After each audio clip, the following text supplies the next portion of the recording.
This is the Midlife Mischief Club podcast with John and Alvin. Hey guys, John here. I can't wait for you to hear our conversation with Sabine Hirsohn, who recently spent 2 years sailing around the world with her brother Louis.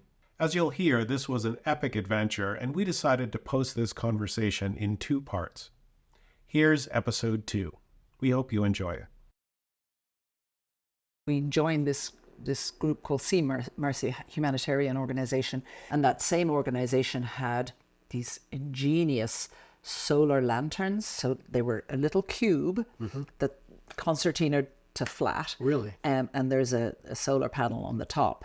And so we gave them to anybody who wanted them, and they would just put them on the roof of their house or their little huts during the day, and then they could have light inside. You're just giving them light, that's all. Yeah.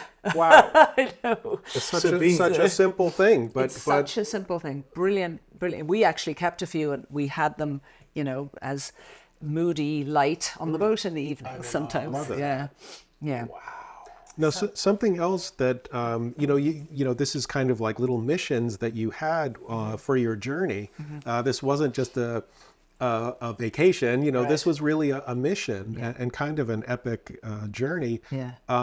But something else was to do with sustainability and plastics as well in the ocean, which is a horrible problem right now. It is. I don't know could you tell us just a little bit about how you got involved with that? Yeah, absolutely. Well, first of all, my father's company initially is in the plastics industry in Ireland. And then when my brother got married, my father gave him the company, and he took her to dizzying heights. So he was very aware of the attitude towards plastic, and that he and the responsibility that their company had to create it responsibly and to make sure it was recycled or reused or whatever, the whole kind of cycle. Life cycle. Yeah, exactly, of plastic. And so very early on in the preparation, Louis said to me, we need to have a purpose for this trip, and not just, as he would say in his words, a jolly around the world. And there is that element too, and there's nothing wrong with taking a trip at a certain age, at any age, actually, there's nothing wrong with that. But I think he was feeling a little guilty because his kids are a little younger. Mine have left school and college and everything. And so there was probably an element of guilt that also brought him there. But nevertheless, we all know, as successful human beings, that a day is much better when there is a purpose in that day. He landed on, let's do something with plastics, whether we take on some research that some company wants to do, or let's just put some feelers out. Right. So I was charged with putting feelers out. I got an answer from the Oceanic Society, this wonderful man, Wayne Sentman, who lives in Boston. And he said, yeah, let's do something. So one thing led to another. And I should say, it is the most extraordinary organization. We became a Blue Habits ambassador vessel. And basically, we could make of that whatever we wanted. Just in a nutshell. Yes. To be an ambassador for sustainable living. Who knows what that means? Yeah. I mean, can you speak to that briefly? Yeah, it is sure. interesting to me. Yeah. So we just became a boat that were just really mindful of every single thing we did in terms of purchasing, in terms of using, everything. We were just really, really careful. And I think in California, people kind of tend to be like that, especially in Northern California, but in the rest of the world, people are not like that. Everything we did, I think that's the best way to describe it, is we were just really mindful. Okay, when you do this, what are the consequences? Yeah. And I think that was, I think, how we were an ambassador. And then we would talk about it. And I blogged about it so that it wasn't just our little group. And before crew members came on board, we would ahead of time call them and say, listen, please come with no clothing that has plastic in it, because every time you wash it, the microplastics are going to flush into the ocean. Please bring ocean-friendly sunscreen, although actually I had enough for everyone. Be careful of the toothpaste you're using. Just every single thing, everything. You have to just think first. Did you, in your journey with that in mind, did you see the effects of plastics in the ocean? I mean, did you see the gyre? We didn't see the gyre, but did you see, turtles getting strangled? Really? Yeah, we did see some stuff. We did see some awful stuff. Mostly the worst was in parts of Fiji and in Indonesia. Hands down, the absolute worst. I mean, horrible. In Bali is probably the worst of everywhere we went. There are these fishermen fishing in water. You could hardly see water. It was just floating plastic, and they're in their waders in the middle of this plastic, and they're casting their rods. I mean, just awful, horrific. And this one beach also in Bali, where every day you would see the locals trying to clean up the plastic, and the next day it was just the same again. It was just horrendous. And actually, one of our buddies from a different boat is now in Bali trying to set up a foundation. It's called the Bali Cleanup, because it is so bad. The rivers are getting clogged. I mean, the place is dying. Just that's terrible. Which is tragic. And I think it is. And I think it's so important that you were shining a light on that. And I think for most people, the ocean is just a giant dumping ground. And it is an endless, many miles deep sort of place we can throw things. And, a lot of times we just don't even think about it. But every time we have a plastic bottle or something like that, it oftentimes winds up in the ocean. And millions of miles away. Yeah. On somebody else's back door. Exactly. That's the thing. That's the thing and that's this so is sad. I want to hear yours. I don't know, some of the dicey moments. Yeah. Well, it's interesting you should ask that, because people often ask me, were you ever scared? And my answer to that is not for 1 millisecond was I ever scared. Never. And so a dicey moment is dependent on your level of fear in a sailing situation. So some of the stuff that we just didn't even think about, other people would find utterly terrifying. Let me think about some really dicey moments. So there was one time we were sailing in Tahiti. It was called the Tahiti Pearl Regatta. We were not sailing, racing. I mean, this was the most hilarious race. There are canoes in the race. There are, Hobie cats. What? There's every conceivable type of vessel. Yeah. Apart from swimmers, I mean, everything, windsurfers, everything in this race. I mean, they're obviously in different classes, but they're all going at the same time. Right. It's not staggered. I mean, everybody. God. You all qualify. So you're just looking at there's things everywhere. Anyway, there's a lot of kind of activity because we're going around a marker, and there's masses of wind. And I don't know whether you know that part of the world, but there are reefs everywhere. I mean, just reefs everywhere. So what you're talking about is underwater reefs. Danger. Yeah, rocks, reefs. Like sharp coral. Yeah, exactly. Very sharp. I've been tossed into a body surfing in Hawaii, and I thought that was going to be the end of me. It's me about being daredevil. Yeah. Look at yourself. But anyway, and so we're rounding the mark. This boat that I'm on is called Seabird. And because we're looking so intently at all these little things, we don't notice that there's another boat coming. And it is going to T-bone us. It's going so fast. Last second, whoosh, takes off the other way. And, there's absolute silence on the boat. Because, because you're just waiting for the impact, And I will tell you that exactly the same thing. And that was, in that particular case, the guy who was sailing the other boat, who we knew, German guy, is a brilliant sailor, and he was doing that on purpose. So he knew what he was doing. But That much control we over didn't know that he knew what he Right, was doing. exactly, yeah. So that was scary. But another time in another race, actually, I just thought of now, in Antigua, just after the end of the rally, there was a regatta that we were, and this time we were on our boat, and this idiot, sorry to use that word, on another boat who really is not a good sailor, and I think they probably all were drinking because they were a real kind of jolly bunch, and this masses of wind, it's the same thing, and it's the same thing, he's coming for us, and you can see he is out of control. So we had to get out of the way. But that was, anyway, that racing always has scary moments like that. But there were times when whales came close-ish, which is, a little scary. So your humpback story. Yeah, it's the humpback story. That wasn't scary. That was wow story. And, we had a thunderstorm, but again, it was just miraculous. We're all just going, there was no fear at all. We have a lightning rod. I'm sure you did too.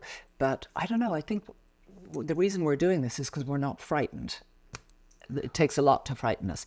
And we take care. I mean, we're all in our life jackets on, hooked on, all that sort of stuff. And we've done sea survival courses. Nobody came on board without doing a sea survival course. But the humpback one was just amazing. So in August, we were in Australia, and my birthday's in August, and this friend of mine said, we got to do something for your birthday. So what we ended up doing is we went to this beautiful island called Hayman Island, which is a kind of a 5-star resort island in the Whitsunday Islands. And so she brought me there, and we were there for 3 days. It was just lovely to be on land in a bedroom with, all the glories of land. And she was staying an extra day, and I had to go home. So I was going on the ferry back to meet the boat in Airlie Beach, I think is where I was going. Anyhow, I'm on this amazing ferry. It's like a sort of a double-decker ferry, really high. And it's humpback season. And the guy driving the boat, the ferryman, says, there's a lot of humpback activity. So, Keep an eye out and listen, I'll let you know. So he said, everybody go to the bow of the boat.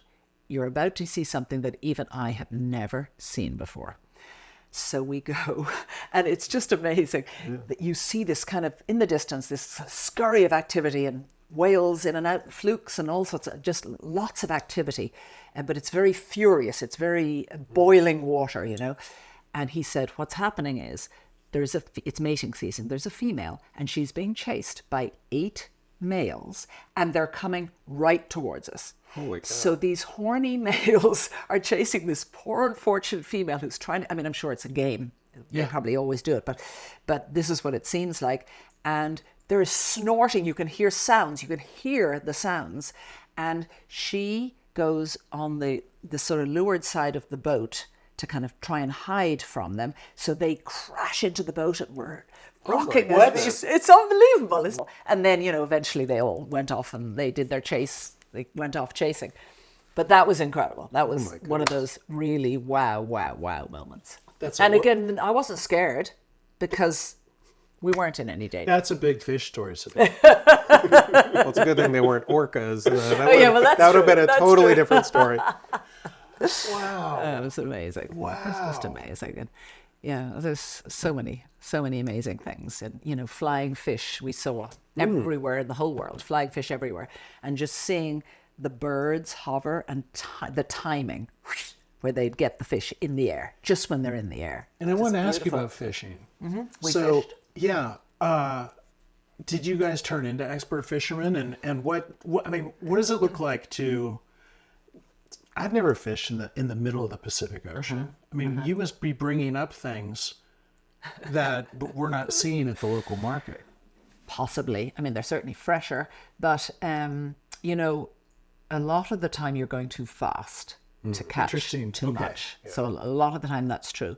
And so you kind of learn that on the lighter wind days are the fishing days, and you fish, as I think it's the same on land, first thing in the morning and before sunset. Those are the good times.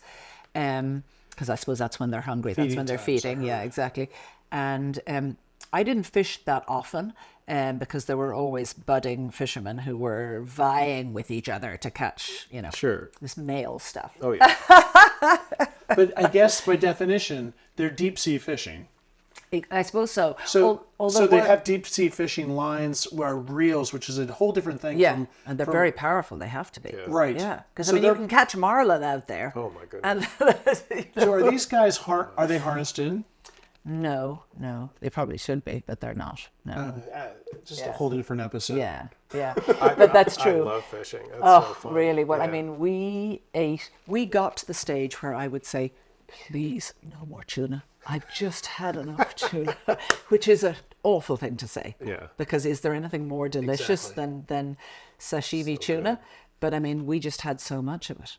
I mean, so my nephew George loved fishing, and I would just say, throw it back, George. I only have so much freezer space, and we can only eat so much, and we're sick to death of it anyway. So poke bowl probably was the most common dish on board. Doesn't get fresher than that. That's Yeah, amazing. exactly. So Most people, it's difficult to plan a week-long vacation. This wasn't a vacation, but this was more kind of a real voyage and adventure. How did you go about sort of just saying, like, I'm gonna just take this time. I'm gonna do this. Well, I suppose I'm not really a planner type of person, and I'm an opportunist. So my brother said, I'm doing it, and he would be, but he's a planner too, but he's also an opportunist. And he just said, look, I'm going to buy a boat. We're going to do this. I'm going to do this. Do you want to come? I didn't even hesitate. Yes, because I'll figure it out later. Right. The key is you just have to take a leap of faith. You just have to jump in and not be thinking of what if, or, my husband did not come with me. He absolutely despises sailing, can't stand it. And he never once said to me, you're what? He was completely supportive, because he himself in his mid-30s traveled for 3 years around the world on land, hitchhiked. So he understands that travel bug. I think it's so easy to get stuck in a rut, and not that there's anything wrong. For some people, that's essential. Yeah. And I like routine too. But I do think it's important to just shake it up a little bit, get out there and do something different. And also it's good to keep Alzheimer's at bay, to do something out of your comfort zone. Absolutely. Different, people learn languages and go visit a new culture, whatever. I tell my kids that travel's the best education in the world. Yeah. Absolutely is, no question. But a lot of people are scared, and it's so much more difficult than when we were young. I mean, you could just, especially as a female, I hitchhiked all over the place. Wow. You can't do that anymore. Wow. Interesting. So flash forward, you come back to Napa, California. Does Napa look different to you after this? It must have. Does it look small? Well, let me tell you exactly the experience. I was longing to get home at that point, because I love gardening, and I couldn't wait to get my hands in the dirt. I was just really looking forward to that. And also, I should have said this first, looking forward to being with my husband again. I should have said that one first. We won't edit that. Okay. He's fine. I did come home twice on the trip. Once for my daughter's graduation, and for Christmas as well, when the boat was stationary in those two times. Yeah.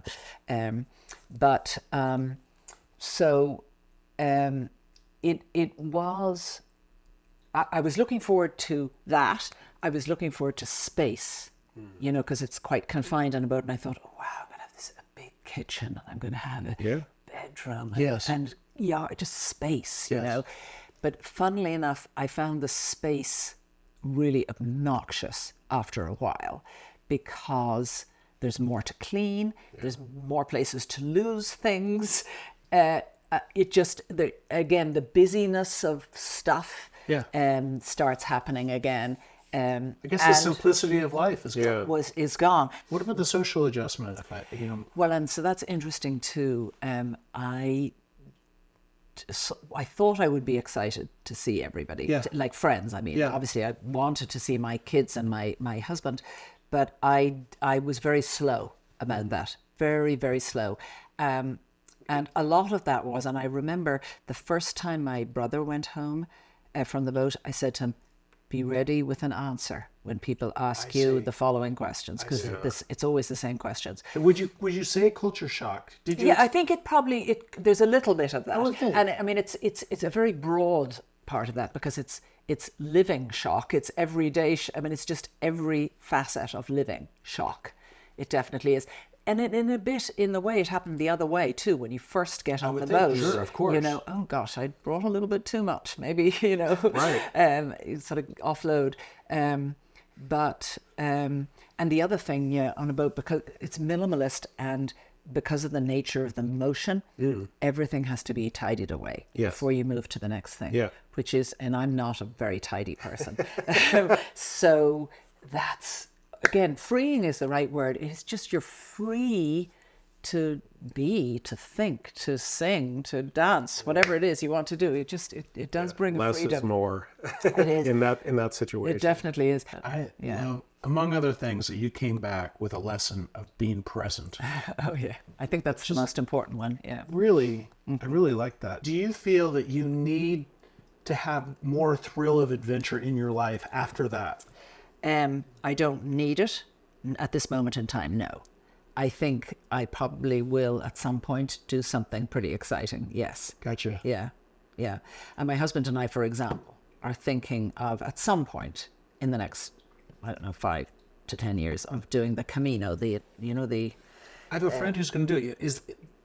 The whole, I want to do the whole thing, though. So next year she's going to do it. I think it's mainly Spain. Yeah, but it goes from Portugal. It goes through Portugal, France, and Spain. I think that's it. Yeah, it actually originally started in Dublin. In fact, very interesting. Like my husband has done the Appalachian Trail and the Pacific Crest Trail. He's done those years and years and years ago. Yeah. So that's something we're thinking of doing. But we'll see.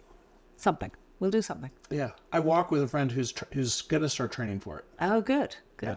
Wow. Yeah, that's a good one to do.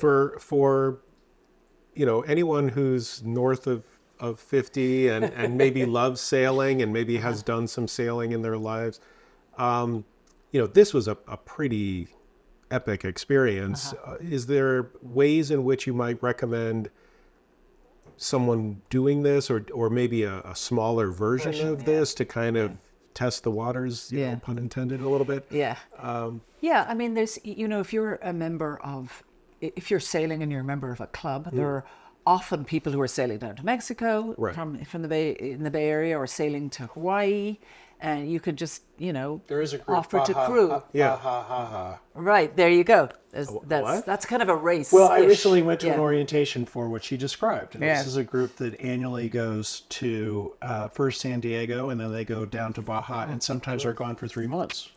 Wow. It's called the Baja Haha. Yeah. Okay. Is it a race, or is it just a kind of regatta. A group of people it's going not, the same it's way? Not a race. Yeah. Okay. I wasn't sure. And in Sausalito, my buddy and I, who I sail with, checked out this group orientation, and we looked at each other just in the middle of it and said, "These guys don't have any kids like we do." Yeah, but because your life is long. Yeah. You have plenty of time. They can check out for long periods of time. Right.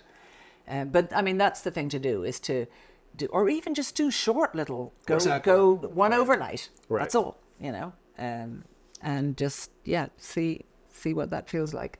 I'm talking of that in terms of, people doing a trip of some sort. I mean, it doesn't have to be on a boat. Right. And you could just go on an airplane to one of these archipelagos and just wander around the island and just see what happens.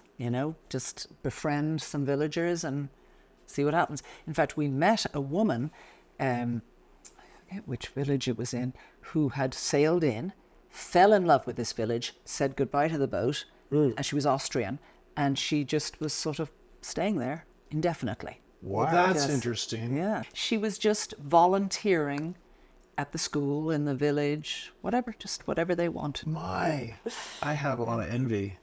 I do. I know there are portions of my life when there was an economic downturn when I wasted a lot of time just looking for work. The whole tech downturn after 2001. Yeah.